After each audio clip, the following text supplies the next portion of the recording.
விலகாத பிரியாதவும் சமூகமே, அதுதானே நிரந்தர சுதந்திரமே.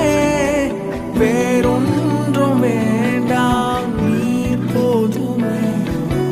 நீர் போதும், எப்போதும் நீர் போதுமே. விலகா